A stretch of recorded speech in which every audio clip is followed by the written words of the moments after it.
తెలియనటువంటి అమ్మాయి అయినా ముందుకు పోదు, మనల్ని ఖరాబు చేయడానికి సిద్ధపడి మనకు తెలియకుండానే మనోడు వచ్చి మనల్ని తీసుకుపోయి మందు తాపించే యోగం చేస్తుంది. మనకు తెలియకుండానే మన వాళ్ళు వచ్చి డబ్బును చూపించేటటువంటి యోగంతో ఉన్న దాంట్లో తీసుకోవాలి. అప్పుడు మీరు అనుకోండి, అబ్బా ఈ సాధన చేయడం వల్ల ఒక అమ్మాయి, ముగ్గు పరిచయం లేని అమ్మాయి వచ్చి నన్ను ప్రేమిస్తా ఉన్నది, నాతో కలిసి జీవిస్తా ఉన్నది, ఈ సాధన యొక్క శక్తి అనుకోండి.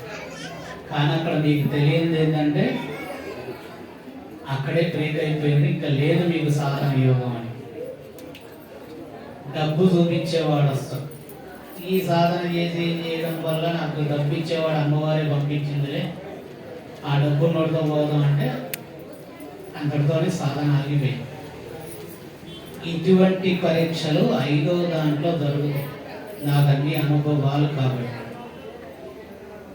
అప్పుడు మనం ఆపుకోగలిగి నిలబడగలిగితే ఇక మనకున్నదల్లా మన అమ్మవారిని ఎదురు కూర్చొని మాట్లాడుకుంటే ఆమె మాట్లాడి ఎలా మాట్లాడిద్ది అంటే మీకు అర్థం అవడం కోసం చెప్పారు. రేడియోకి సంబంధించింది సరైనటువంటి స్టేషన్ పైన పాయింట్ పైన పెడితే స్పష్టంగా ఉంటుంది. అప్పుడు మనతో మాట్లాడే ముందు అమ్మవారు రేడియో ఇట్లా గరబీర అంటుండదు, దాంట్లో ఒక మాట వచ్చి వినబడకుండా అలా సూచనలు ఇస్తూ ఉంటుంది. అప్పుడు అది మనం గ్రహించాలి. అది గ్రహించుతూ ఆ శబ్దాన్ని ఆలపిస్తూ ఉంటే అప్పుడు ఆ గరబీరలన్నీ పక్క పోయి ఆ శబ్దధ్వని అనేది బయటికి వచ్చి అప్పుడు చెప్పింది, ఇన్నిసార్లు పరీక్ష పెట్టింది నేనేరా, నువ్వు తట్టుకొని నిలబడ్డావు, ఇక నీకు ఏమి కావాలని అడిగి అప్పుడు వెంటనే కారు కావాలంటే ఇచ్చేసిపోయింది. ఇంకా మళ్ళీ రాదు, ఇంకా సాధనకి రాదు. వరము తీసుకున్న వాడికి వెంటనే మరణం కూడా తగ్గి, దేవతల దగ్గర వరం తీసుకుంటే వాడికి తప్పనిసరిగా మరణం ఉంటుంది. కాబట్టి దేవతలు కనబడ్డప్పుడు మనం డబ్బు కావాలి ఎన్ని అడగద్దు, నీవు కనిపించావు చాలు తల్లి అంటే నెక్స్ట్ ఆమె పాత్ర ఏందో తెలుసా, మళ్ళీ ఆమెను చూడడం కోసం మనం ఇదే ప్రయాణంలో పోతాం కాబట్టి మనకేం కావాలో వెనకాల పంపిస్తారు. కారుకి డీజిల్ కావాలంటే ఎవరో వచ్చి డబ్బులు ఇస్తారు, ఇంట్లో బియ్యం కావాలంటే ఎవరో వచ్చి ఇస్తారు, ఇంటి కిరాయి కట్టాలన్నా ఎవరో ఇచ్చేస్తారు. నీ ప్రయాణం ఏంటంటే ఏమైనా చూసావు మళ్ళీ చూడటానికి ఇదే ప్రయాణంలో ఉన్నప్పుడు నీ వెనకాల ఎన్ని అక్షయ పాత్రలాగా తన్నుకొని వస్తాయి. అమ్మవారిని పక్కన పెట్టి వేరే దేవుడిని పక్కన పెట్టి ఇతర దేవతలను పక్కన అందరినీ పెట్టేసి మనం డబ్బు ప్రయాణం చేస్తే వస్తాయి, కానీ డబ్బు వల్ల నువ్వు సుఖపడేది ఉండదు. ఇది సాధనలో 6వ శిక్ష, అంటే పరీక్ష పెట్టేది. 7వది ఏంటి అంటే నీ ఇంటిని మొత్తాన్ని రోడ్డు పైన పెట్టింది, రోడ్డున పెట్టింది, మొత్తం అన్ని ఒకేసారి తీసి పక్కన వేస్తారు. ఈ సమయంలో కూడా వీడు నా ఇంటే ఉన్నాడా లేడా అని చూస్తుంది. ఆ సమయంలో నీ కోసం అండగా నిలబడడం కోసం ఎవడైతే వస్తాడో వాడిని గుర్తుపెట్టుకొని మరలా నీ సమయం శిక్ష అనుభవించే పరిమిత కాలం అయిపోగానే అమ్మవారు నీకు తెలియకుండా ఎక్కడి నుంచో తెచ్చి టన్నుల డబ్బులు పోస్తూనే ఉంటారు. బియ్యము కానీ అన్నీ మొత్తం అవన్నీ రావడం మొదలు పెట్టిన తర్వాత 7వ శిక్ష పూర్తయినాక 8వ శిక్ష అప్పుడు నీకు చెప్పింది, నీ వెంట ఉన్నది మొత్తం మాయాలోకము, నిన్ను అందరూ ఈ డబ్బున్నప్పుడే చూసిన వాళ్ళు, నీ దగ్గర డబ్బు లేనటువంటి సమయంలో వచ్చిన వ్యక్తి ఎవడుండో వాడిని చూడు అని చెప్పి అప్పుడు 8 దిక్కులు మొత్తం నీకు చూపించడానికి 7వ విధంలో మనల్ని రోడ్డు మీద నిలబడి అప్పుడు 8 దిక్కుల్లో ఒక దారి మనల్ని పిలుస్తుంది. నువ్వు రోడ్డు మీద నిలబడ్డావు కదరా, నా దారికి రా అని పిలుస్తుంది. అందులో మొదటిగా పిలిచే దారులు ఏందో తెలుసా? మరణధారులు. అన్నీ పోయినాయి, ఇంకా మనకి చావే అని చెప్పి ఆ మరణధారిని ఎంచుకొని పోయేటప్పుడు మనకి మోక్షదారి అని ఒకటి ఉంటుంది. మనం ఇన్ని రోజులు చేసినటువంటి జప సాధన ఏదైతే ఉందో ఆ సాధన ఏదో ఒక దిక్కు మన ఇంట్లో దాగి ఉంటుంది. వీడు ఇన్ని రోజులు ఇంట్లో కూర్చొని ఇన్ని కష్టాలు పడి చేసినటువంటి ఈ సాధన ఇక్కడ ఉండి ఉపయోగపడి ఏమి సుఖం? వాడు వేరే ఈ ఇల్లును వదిలిపెట్టి ఇంకో చోటుకి వెళ్ళిపోతున్నాడు, వాడికి నేనేమి ఇవ్వాలి అన్నప్పుడు అప్పుడు ఇసిరి వేస్తాడు చాలా ఇంతలా ఉన్న తాడుని. పోకురా మరణానికి ఇటువైపు ఎనిక్కి చూడు ఒక్కసారి అంటారు. దాన్నే టర్నింగ్ పాయింట్ అంటారు, యూ టర్న్ అంటారు. అప్పుడు ఒక్కసారి మనం వెనక్కి చూస్తే మన గమ్యం ఏంటనేది అర్థమైపోయింది. అలా చూడకుండా మూర్ఖుడిగా మనం రోడ్డు మీద నిలబడ్డప్పుడు ఆ మృత్యుదారి పిలిచిన పోతే పోయింది. మృత్యుదారి ఎలా పిలుస్తుంది తెలుసా? ఆగ్నేయం దారి నుంచి పిలిచింది అంటే మీద నూనెలు అవి పోసుకొని అగ్ని పొలలు వెలిగించుకొని చచ్చిపోతాం. దక్షిణ భాగం నుండి పిలిస్తే వాహనము లేదా శరీరము మనలో మనకు తెలియకుండా మన అగ్ని జ్వాల మన మనసుని బాగా కాల్చేంత దహనమైనటువంటి తపన మనలో మనం రగిలిపోయిన తర్వాత మనకు స్పృహ లేకుండా పడిపోయి వెళ్ళిపోయే ఆత్మ దక్షిణ దిక్కు ద్వారము అంటారు. నైరుతి దిక్కు.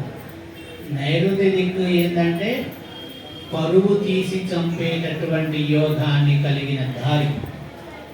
మనం చేసింది చిన్న తప్పైనా మన చుట్టాలు, మన బంధువులు, మిత్రులు, మన ఇళ్ళ పక్క వాళ్ళు గుచ్చుతూ గడ్డపార పెట్టి పొడుస్తూ పొడుస్తూ పొడుస్తూ పొడుస్తూ తలరంధ్రంలో పొడిస్తే ముదిరంధ్రం వరకు దిగేంత వరకు పొడుస్తూనే ఉండి చచ్చిపోయేటటువంటి యోగాన్ని నైరుతి దారి అంటారు. పశ్చిమ దారి అంటే ఊరుని వదిలి తడిగా ఉండే ప్రాంతము, భూమి లోపల ఉన్నప్పుడు ఆ భూమిని తాకాలనేటటువంటి ప్రయత్నంతో నీళ్ళల్లో దూకి చనిపోయేటటువంటి దారి జలగండము అంటారు. ఇది పశ్చిమ దిక్కుగా ఉంటుంది. ఇకపోతే వాయువు దిక్కు. వాయువు దిక్కు అంటే వాడిలో వాడు చనిపోవడము కోసము కంఠములో ఉండేటటువంటి శ్వాసకు సంబంధించిన బొక్కని మూసివేసేటటువంటిది. భూమికి తాకవద్దు, ఆకాశానికి తాకవద్దు, మధ్యలో వేలాడేటటువంటి విధానము వాయువు దారిలో ఉండేటటువంటి మృత్యుగండము.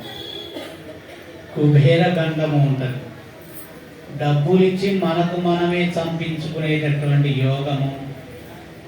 డబ్బులు పెట్టి ట్రీట్మెంట్ చేయించుకుంటూ చనిపోయేటటువంటి గండం. ఆస్తులు తాకట్లు పెట్టి చేసుకొని మరణానికి దగ్గర అయిపోయిన తర్వాత ఆస్తి మొత్తం పోగొట్టుకొని కూడా బతకలేక చచ్చిపోయేటటువంటిది ఈశాన్య గండము ఉంటుంది. పోతూ పోతూ పోతూ దారిలోనే వేగంగా వచ్చేటటువంటి వాయువుతో అనుసంధానమైన రక్తవర్ణము దాల్చి ఉన్నటువంటి మాంసముద్దపడేటటువంటి ప్రమాదాలు. అది వాహనములు గుద్దవచ్చు, లేదా పైనుంచి మనం ఏదేదైనా పడవచ్చు, ఇంకేదైనా కావచ్చు. ఈ అన్ని దారులు అష్టధారుల యొక్క మృత్యుగండములు అంటారు. మోక్షదారి అనేటటువంటిది పైనుంచి పడింది మనకి. ఆ మోక్షదారి మన దగ్గర ఉండాలి అన్నప్పుడు నడి రోడ్డు మీద మనం నిలబడి మనకి ఎవ్వరూ లేరు అన్నప్పుడు దేవుడే దిక్కన్నప్పుడు భగవంతుడా అని ఒక్కసారి పైకి చేతులు ఎత్తి పిలిస్తే రావడానికి సిద్ధంగా ఉండడం కోసం మన దగ్గర కొద్దిగంత పుణ్యం మిగిలి ఉండాలి. ఆ పుణ్యం దారి కొద్దిగంత ఉంటే ఇసిరి వేసిన ఆ దారం పోగు మన దాకా అందేటట్టుగా ఉండాలి. ఆ దారం పోగు మన దగ్గరకి అందలేదనుకోండి, దారం పోగు తలపైన జానడ పైన దూరంలో వచ్చి ఆగి మనం కిందనే ఉండి భగవంతుడు కూడా ఇక రాలేదు నేను ఈ చుట్టూ ఉన్న దారుల్లో ఒకటి ఎంచుకొని నేను పోతానని పోతే ఆ దారం మీతో పాటు రావడానికి రాలేదు. ఎందుకంటే దాని కొలత సరిపడలేదు. జానడులోనే మీ పుణ్యం మొత్తము పోగొట్టుకున్నారు. ఆ పుణ్యం నింపుకోవాలి అని అంటే కనీసం దేవతారాధన ఇంట్లో చేసుకోవాలి. కనీసం దీపం వెలిగించడం వల్ల పాజిటివ్ శక్తి పెరిగి ఎక్కడ ఉండదంటే శరీరంలో కాదు. పుణ్యం అనేటటువంటిది మన శరీరం పైన ఉన్న ఆరాశక్తికి కనీసం మూరెడు దూరము ఉండాలి. దేవతకు మూరెడు కొలిసి పూలు పెట్టేది లెక్క కోసము కాదు. మూరెడు అనేది మోక్షాన్ని కలిగించేది. మూరెడు పొట్ట ముందు ఉండాలి, మూరెడు ఎడం వైపు ఉండాలి, మూరెడు కుడి వైపు ఉండాలి, మూరెడు వెనక వైపు ఉండాలి. అప్పుడు మూరెడు మోక్షము ఎంత ఉంటుందంటే తలభాగము ఉన్నటువంటి మోక్షానికి అనుగ్రహించే శక్తి మన దగ్గర ఉండాలి. అది ఉండాలి అంటే మనం పూజ చేసే మూరెడు దూరంలో కూర్చొని చేయాలి. నైవేద్యం పెట్టేడు మూరెడు దూరంలో నీళ్లు తల్లి చేయాలి. హారతి ఇచ్చేటప్పుడు మూరెడు దూరంలో ఉండి చేయాలి. అమ్మ దగ్గరికి ఇలా పెడితే అమ్మకి ఏ విధమైనటువంటి ప్రభావమైన ఆవేదన చెందిందో ఆ ఆవేదన ఈ అకౌంట్లో పడి నీ పుణ్యము అక్కడికే పోయింది. ఇవి అన్నీ కూడా ఎందుకు చెప్తున్నాను అంటే సాధకులకి కానీ లేదా మామూలు వాళ్ళకైనా సరే కానీ జీవితంలో ఒక్కసారి రోడ్డున పడేటటువంటి యోగం ఉంటుంది. అప్పుడు మరణము అనేటటువంటి దారిని ఎంచుకోకూడదు. మోక్షము కోసము కూర్చొని ఏడవాలి. మనకు మోక్షం అనే దారి దొరకకపోతే పైన చూసి భగవంతుని పిలిచిన రాకపోతే మన ఇంట్లో మనమే కుమిలి కూర్చుంటే మన గృహలక్ష్మీదేవి తట్టుకోదు, కదిలి వస్తుంది. నేను ఇన్ని రోజులు వీళ్ళని చూసిన ఆనందం అంతా ఒక తీరుగా ఉంది. వాడు చేసుకున్న కర్మ వల్ల వాడు ఆగమైండు. వాడు ఇంకా ఇంట్లో కూర్చొని ఏడుస్తున్నప్పుడు నేను కనికరించకపోతే నా బిడ్డని ఎవరు కనికరిస్తారు అని అమ్మవారు మొత్తం మోకాలంత గజ్జలు కట్టుకొని మోచేతులంత గాజులు వేసుకొని మోరెడు జడకు తగిలినటువంటి పుష్పాలను వేసుకొని నుదుటిన ఇంత పెద్ద బుట్టు పెట్టుకొని పెద్దమ్మ తల్లిని తరిమి కొట్టడానికి గృహలక్ష్మీదేవి పెద్ద ఆకారాన్ని దాల్చి వస్తుంది. నడినెత్తిన ఉన్న పెద్దమ్మని తీసివేయాలి అంటే పెద్దగా ఉన్నటువంటి మూరెడు లక్ష్మి కావాలి. ఆ మూరెడు లక్ష్మి ఎక్కడ ఉంటుందంటే మూరెడు గుమ్మంలో ఉంటుంది. మూరెడు గుమ్మానికి పసుపు రాస్తే పెద్దమ్మ వచ్చి ఎప్పుడన్నా మీ మీద కూర్చున్నప్పుడు ఆ మూరెడు పసుపుగా ఉన్నటువంటి గుమ్మానికి ఆ పెద్దమ్మ తాకదు. పసుపు రాయని గడపకు ఎందుకు పెద్దమ్మ తాకిద్ది అంటే లక్ష్మిని కూడా ఇక రానియడు. లక్ష్మి రావాలంటే మూరెడు గుమ్మానికి మూరెడు పెద్దమ్మ తల్లిని తరిమి కొట్టే మూరెడు గృహలక్ష్మీదేవి కావాలి మనకు. ప్రతి శుక్రవారం ఒక్కసారి సాయంకాల సంధ్యా సమయంలో అలా పసుపు రాసి చిటికడు బొట్టు పెడితే ఆ బొట్టు రేపొద్దున మీ బొట్టు తడవకుండా మీ గృహలక్ష్మీదేవి ఒక్కసారి గాజులు మూరెడు విధమైనటువంటి మోకాళ్ళకి వేసేటటువంటి పట్టీలు మూరెడు జడ వీరబోసుకొని పూలని బాగా పెట్టుకొని వచ్చి ఆ పెద్దమ్మ తల్లి ఎదురుగా కూర్చుంటారు. అప్పుడు అమ్మవారు రెండు చేతులు లక్ష్మీదేవిలా చాపి ఏడ్చే మీ భర్త యొక్క కన్నీళ్ళనన్నింటి పట్టుకొని తలపైన ఇలా రాసుకొని పెద్దమ్మ ఇక నీవు నా పైకి రా, వాడిని ఏడిపించింది చాలు, నీకు ఏడిపించాలి అంటే నా పైకి వచ్చి కూర్చో, నీవు గెలుస్తావా నేను గెలుస్తానా అనేటటువంటిది అప్పుడు చూద్దాం, నేను వాడికి మోక్షాన్ని ప్రసాదిస్తాను అని. కొంతమందికి దరిద్రం వెంట ఉంటుంది, వాడికి మోక్షం కలిగింది కానీ వాడి జన్మనిచ్చిన కుమార్తె వాడికి మృత్యుని ధనాన్ని ఆగం చేసేటట్టుగా జుట్టు ఈరబోసుకొని ఇంట్లో తిరుగుతూ ఉంటుంది. అంత కష్టంలో ఉన్నప్పుడు కూతురు జుట్టు ఈరబోసుకొని తిరిగిందనుకో గృహలక్ష్మీదేవి గుమ్మంలో నుంచి అసలు రాదు. పోయి దాని తల మీద కూర్చో, తన కూతురు మీద కూర్చో, ఆ దరిద్రం వాళ్ళకే అంటగట్టదు. మన ఇంటికి ఎప్పుడైనా రావాలంటే కన్యత్వం పోనటువంటి కన్యపిల్లగా ఉన్నటువంటి ఆడపిల్ల జుట్టు ఈరబోసుకొని తిరిగితే తండ్రి పైన ఉన్నటువంటి పెద్దమ్మ తల్లి పోదు. కూతురు స్వరూపంలో తండ్రి వెంటాడుతూ హింసించేటటువంటి విధానం కలుగుతుంది.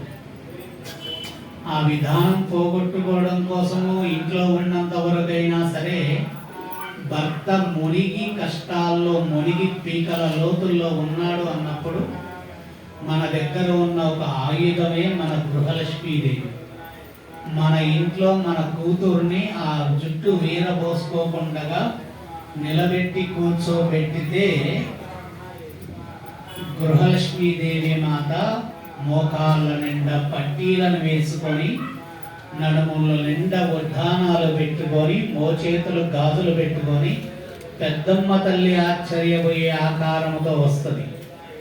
ఇది ఎవరి నాకన్నా భయంకరమైన రూపంగా ఉంది, ఇంత దరిద్రంగా ఉంది అని అంటే అప్పుడు చెప్పింది, నేను ఆ లక్ష్మిని లోపలికి రాకుండా వీళ్ళ గుమ్మం దగ్గర ఉండేటటువంటి గృహలక్ష్మిని, నీవు బయట నుంచి వచ్చిన ఆ ఇంట్లో నివసించేటటువంటి నా కొడుకు యొక్క నెత్తి పైన నువ్వు కూర్చుంటా అంటే నిన్నెలా కూర్చోబెడతా?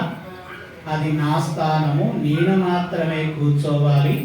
నీవు లేసొచ్చి నా తలపైన కూర్చుంటావా, లేదు ఇంట్లో నుంచి బయటికి వెళ్ళిపోతావా చెప్పు అని అడిగి పోను అని అంటే అప్పుడు అమ్మవారు గృహలక్ష్మీదేవి ఏం చేస్తుంది అంటే పెద్ద పెద్ద యాప మండలు తీసుకుంటుంది, పిచ్చి పిచ్చిగా కొట్టిద్ది.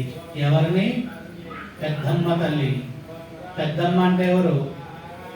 మన పెద్దమ్మ తల్లి కాదు, ఆ శుభయోగములో ఉండే పెద్దమ్మ తల్లి. అశుభయోగానికి జ్యేష్ఠాదేవి మాత పెద్దమ్మ. జ్యేష్ఠాదేవికి ప్రతిరూపం ఎవరు? లక్ష్మీదేవి శుభయోగము. మరి వాళ్ళిద్దరి రూపం గుణములో ఉన్నప్పుడు ఏడిపిస్తున్నటువంటి తల్లిని ఓదార్చాల్సింది కూడా ఎవరు? ఆ తల్లి, ఆ లక్ష్మీదేవి ఓదార్చ.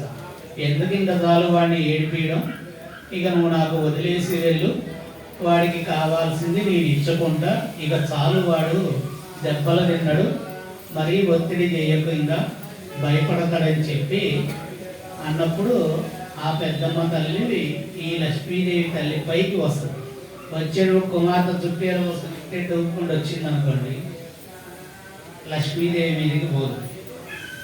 వాడి కుమార్తె ఉంది, దానిపైన కూర్చుంటా వీడికి కొద్దిగంత అనుగ్రహం ప్రసాదిస్తా, నెల జీతం వచ్చేటట్టు చేస్తా, ఇంటి రెంట్ కట్టుకుంటాడు, భోజనానికి డబ్బులు ఇచ్చేటట్టు చేస్తా, అంతేగాని ఇంకా ఏమీ చేయను.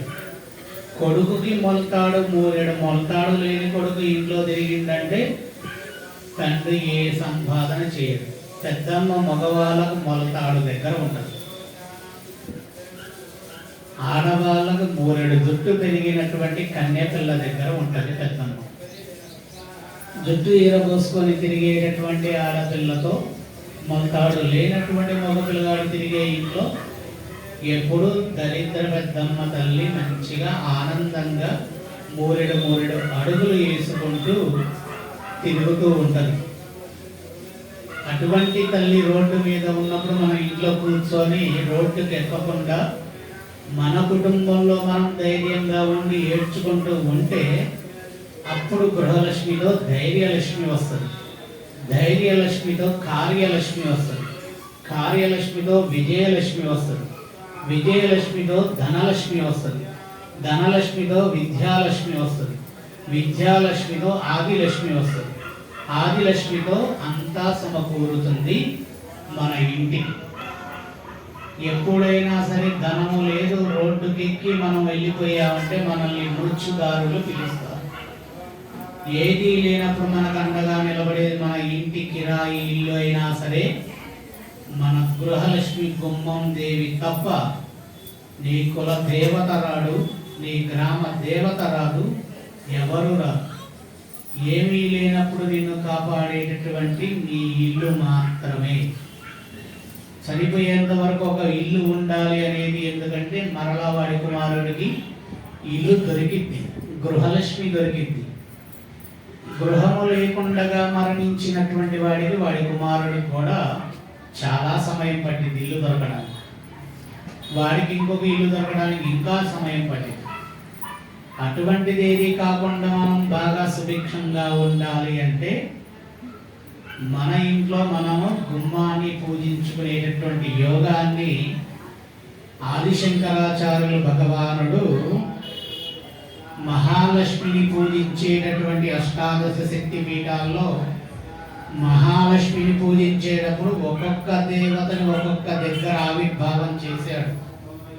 గుమ్మానికి గృహలక్ష్మి, వంటలో ఆగ్నేయంలో ఉండేటటువంటిది ఎవరు? జయలక్ష్మీదేవి.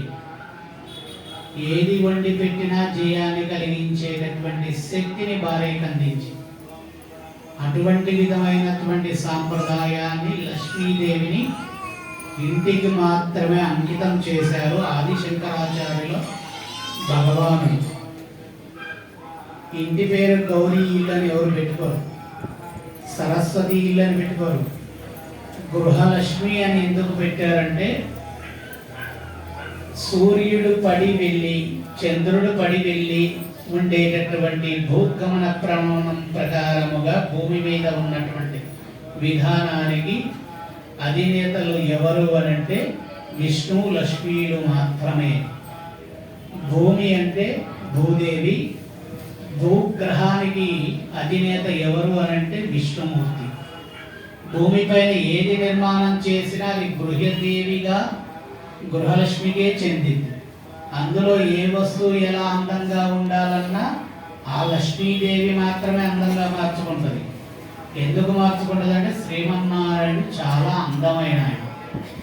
ఎంత చండాలమైన వస్తువు తెచ్చి ఆయన దగ్గర పెట్టినా అది అందమైనటువంటి వస్తువుగా మారేటటువంటి శోభం కలిగేటటువంటిది లక్ష్మీదేవి దగ్గర మాత్రం ఉంటుంది. అందుకని ఆదిశంకరాచార్యులు భగవానుడు గృహలక్ష్మీదేవికి పెట్టి అష్టలక్ష్ములని ఇంట్లో స్థిరముగా పెట్టేటటువంటి మనకి 8 దిక్కులు అంతలను పెట్టాడు. మధ్యలో మనం ఎవరైతే భార్య మనం వివాహం చేసుకున్న ధర్మపత్ని ఉంటుందో ఆమె ఆదిలక్ష్మిగా అంతా తానయ్యుండి తన కుటుంబాన్ని, తన అత్తామామలని, తన తల్లిదండ్రులందరినీ కాపాడేటటువంటి ఆదిశక్తిగా మారేటటువంటి రూపిణిగా ఉంటుంది. మీరు ధరించినటువంటి మెట్టెలకి సరస్వతీదేవి యొక్క యోగమైనటువంటి అక్షరాల యొక్క మాలల్ని చుడుతూ ఇంట్లో మీ పుట్టిన పుత్ర సంతానానికి మీరు విద్యని అందించేటటువంటి యోగాన్ని కలిగినటువంటి మోక్షము మీకు నడుము భాగం వరకు ఉంటుంది. అందుకనే తల్లికి మాత్రమే పిల్లలు కనెక్ట్ అయి ఉంటారు, తండ్రికి కనెక్ట్ అవ్వరు.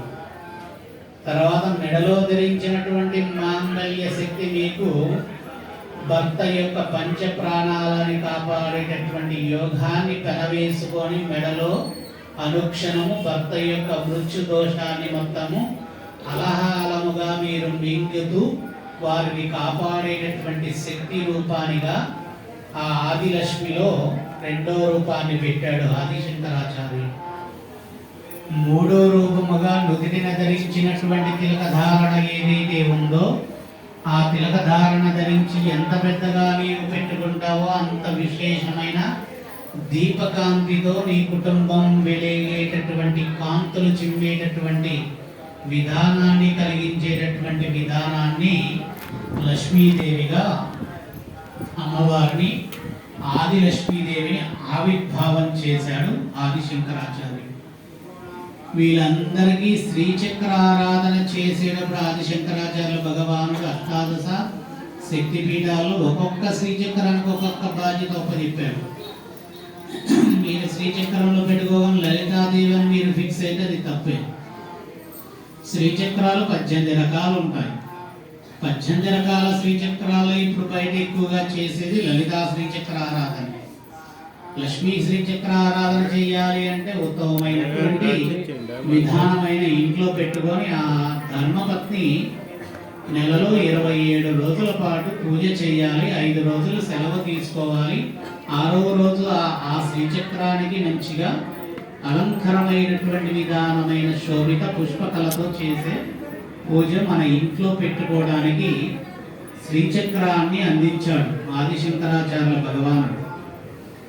శ్రీచక్రం యొక్క స్వరూపం ఎవరు అని అంటే మన ఇంట్లో మనకి జన్మనిచ్చిన మన అమ్మ, మన తోడబుట్టినటువంటి అక్కాచెల్లెలు, మనం కట్టుకున్నటువంటి మన భార్య.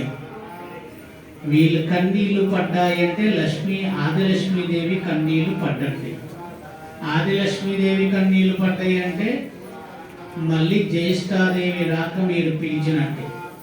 నా భర్త నా మారినడు, నేను ఏడుస్తూనే ఉంటా, వాడిని ముంచేద్దు రామ్మా అని చెప్పి నా నీళ్లతో అని చెప్పి రూమ్లో కూర్చొని ఏడుస్తారు. చిన్నదానికి పెద్దదానికి కూడా మగవాళ్ళని అర్థం చేసుకోక ఏడిపిస్తూ ఇంకా వాడికి మూరెడంత లోతు తీసి లోపల కూర్చోబెట్టడానికి ప్రయత్నంగా ఏడిపిస్తూ ఉంటారు. ఇంట్లో ఆడవాళ్ళ ఏడుపు అంత సుఖమైనటువంటిది కాదు. మీరు ఎంత మదిలో మీకు ఇందా చెప్పారు, మెడలో వేసిన మంగళసూత్రం ఏంటి మీకంటే ఎంత బాధ పెట్టినా మీలో మీరు మింగుకునేటటువంటి యోగాన్ని కలగ చేసేటటువంటి ఆదిలక్ష్మీదేవిలో గౌరీ రూపం ఉంటుంది. మీకు మీ భర్తని మీరే రోడ్డు మీదకి విడిచి, మీ భర్తని మీరే ఇంట్లో హింస పెట్టి అతను ఏడిపించి మీరే ఏడ్చారు అంటే మీ మాంగళ్యం మీ మెడలో ఉండదు. అది విడాకుల రూపంగా అయినా వెళ్ళిపోయింది, భర్త యొక్క మృత్యువుతో అయినా వెళ్ళిపోయింది. విడాకుల మృత్యువు కాకుండా అయినా మీ అంతల మీరైనా దూరంగా వెళ్ళిపోతుంది. ఆడామగా కలిసి ఇంట్లో ఏడ్చిందంటే ఈ రెండు ఇలా ఉన్నాయి, ఇలా తెగిపోతాయి. ఆదిలక్ష్మీదేవిని అందుకే ఆదిశంకరాచార్యుల భగవానుడు ఆ విధంగా ఆవిర్భావం చేసి నువ్వు ఎప్పుడు ఏడిస్తే అప్పుడు 2 కన్నీళ్ళ చుక్కలు మాత్రం కారేటట్టుగా చెయ్యమ్మా. ఆడవాళ్ళు సొకాలు పెట్టుకొని ఏడిస్తే మళ్ళీ నీలో ఉన్నటువంటి జ్యేష్ఠాదేవి వచ్చి ఇంట్లో తిష్ట వేసుకుంటది. ఆ మొగుడు ఏ పని చేయడు. నువ్వు ఎలా అయితే నీ భర్తని ప్రేమగా ఏ పని చేసినా చెయ్యకపోయినా 24 గంటలు పాన్పై పడుకోబెట్టి సేవ చేసుకుంటూ ఆ పనిని చేసే కార్యాన్ని ఆయన మనసుని మహా ఆనందంగా ఉంచి గురుక్కుమనేటట్టుగా చేస్తున్నావో అలాంటి స్వభావాన్ని ఆడవాళ్ళకి కలగది.